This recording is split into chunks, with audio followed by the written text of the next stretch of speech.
ಪಾಲಾರ್ ಸಾರಥಿ digital ಮೀಡಿಯಾಕ್ಕೆ ಸ್ವಾಗತ. ನಿಮ್ಮ ವಿಶ್ವಾಸಾರ್ಹ ಸುದ್ದಿಗಾಗಿ ಈಗಲೇ ಚಂದಾದಾರರಾಗಿ.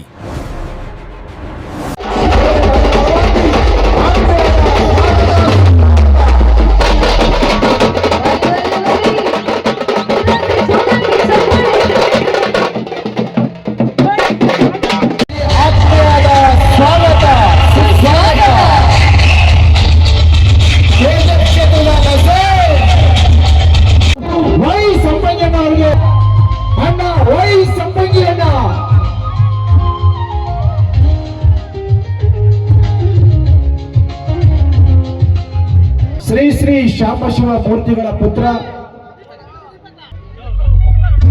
ಸನ್ಮಾನ ಮಾಡೋ ಮೂಲಕ ಚಪ್ಪಾಳೆ ಕೊಡಬೇಕು. ಜೋರಾಗಿ ಚಪ್ಪಾಳೆ.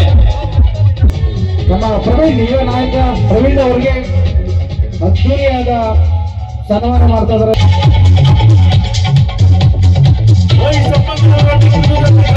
ಜಾತ್ರಾ ಮಹೋತ್ಸವವನ್ನು ನೆರವೇರಿಸ್ತಾ ಇದ್ದಾರೆ. ಚಪ್ಪಾಳೆ. ನಮ್ಮ ಮಾಜಿ ಶಾಸಕರಂತೇಳಿ ಬಹಳ ಪ್ರೀತಿಯಿಂದ ಕರೆದಿರೋದಕ್ಕೋಸ್ಕರ ಒಂದೆರಡು ಮಾತು ಮಾತಾಡಿ ಮುಗಿಸ್ಬಿಡ್ತೇನೆ. ಕಲ್ಲೂರಿಯಾಗಿ ವಿಜೃಂಭಣೆಯಾಗಿ ಈ ಜಾತ್ರಾ ಮಹೋತ್ಸವ ನಡೀತಾ ಇದೆ ಅಂತ ಹೇಳಿದ್ರೆ ಇಲ್ಲಿ ವೇದಿಕೆಯಲ್ಲಿ ಕೂತಿರ್ತಕ್ಕಂಥ ಎಲ್ಲ ಹಿರಿಯರೇ ಕಾರಣ ಅಂತ ಹೇಳಿದ್ರೆ ತಪ್ಪಾಗಲಾರದು. ಅವರೆಲ್ಲರ ಆಶೀರ್ವಾದವೇ ನಮಗೆಲ್ಲ ಶ್ರೀರಕ್ಷೆ. ಮತ್ತೆ MLA ಆಗಬೇಕು ಅಂತ ನೀವು ಹೇಳ್ತೀರಿ, ಮತ್ತೆ ಇನ್ನೇ ಎಲ್ಲ ನಮ್ಮ ಪಂಚಾಯತಿ ಸದಸ್ಯರುಗಳಾಗಿ ಪಂಚಾಯತಿ ಅಧ್ಯಕ್ಷರಾಗಬೇಕು, ತಾಲೂಕ್ ಪಂಚಾಯತಿ ಜಿಲ್ಲಾ ಪಂಚಾಯತಿ ಸದಸ್ಯರುಗಳಾಗಬೇಕಂತೇಳಿ ಎಲ್ಲರೂ ಮಾತಾಡ್ತಾರೆ. ಆದರೆ ಇವ್ರು ಯಾರು ಇಲ್ಲ ಅಂದರೆ ನಾವು ಯಾರು ಆಗಕ್ಕಾಗಲ್ಲ. ಇವ್ರು ಇರಲೇಬೇಕು. ಸಾಕ್ಷಾತ್ ಭಗವಂತನ ನಾವು ಯಾರೋ ಕಣ್ಣಾರೆ ನೋಡೋಕ್ಕಾಗಲ್ಲ, ಆದರೆ ಈ ರೀತಿ ನೋಡ್ಬೇಕಾಗತ್ತೆ ನಾವೆಲ್ಲರೂ. ಉದಾಹರಣೆಗೆ ನಮ್ಮ ನಾರಾಯಣ ಸಮ್ಮಣ್ಣವರು ನಾನು ಯಾವತ್ತೂ ಬಿಟ್ಕೊಡಲ್ಲ. ಈ ಊರಿನ ಗೌಡ್ರು ಯಾವತ್ತೂ ಕೂಡ ವರ್ಷ ಜಾತ್ರೆ ಆಗೋಂಥ ಸಂದರ್ಭದಲ್ಲಿ ನನ್ನ ಕರೆದು ಮನೆಗೆ ಕರೆದು ಊಟ ಹಾಕ್ಸದೆ ಕಳಿಸೋದೇ ಇಲ್ಲ ಅವರು. ಆದರೆ ಈ ಬಾರಿ ನಾನು ದಾವಣಗೆರೆ ಉಪಚುನಾವಣೆಗೆ ಹೋಗಿದ್ದ ಕಾರಣ ನನ್ನ ಮಗನ TAPMC ಅಧ್ಯಕ್ಷ ಪ್ರವೀಣ್ ಕುಮಾರ್ನ ಕಳಿಸಿದ್ದೆ. ಅವತ್ತು ಬಹಳ ಪ್ರೀತಿಯಿಂದ ನಿಮ್ಮ ಮನೆ ಮಗನಾಗ ಆಶೀರ್ವಾದ ಮಾಡಿ ಕಳಿಸಿದ್ದೀರಿ. ಸದಾ ಈಗಿನವರು ಸಹಕಾರ ನಮಗಿರಲಿ.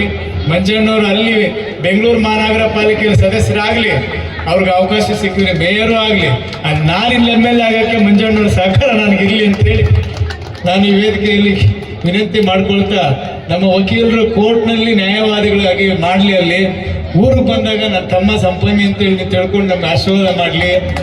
ಇದು ನಾನು ಕೇಳ್ಕೊಳ್ಳೋದು. ಇಲ್ಲಿ ಕೂತಿರ್ತಕ್ಕಂಥವ್ರು ಮತ್ತೆ ಈ ಹಾಡುಗಳನ್ನ ಡ್ಯಾನ್ಸನ್ನು ನೋಡಲಿಕ್ಕೆ ಕಾಯ್ತಿರ್ತಕ್ಕಂಥವ್ರು ಕೂಡ ನಿಮ್ಮ ಆಶೀರ್ವಾದನೂ ಸದಾ ನಮ್ಮ ಮೇಲೆ ಇರಲಿ.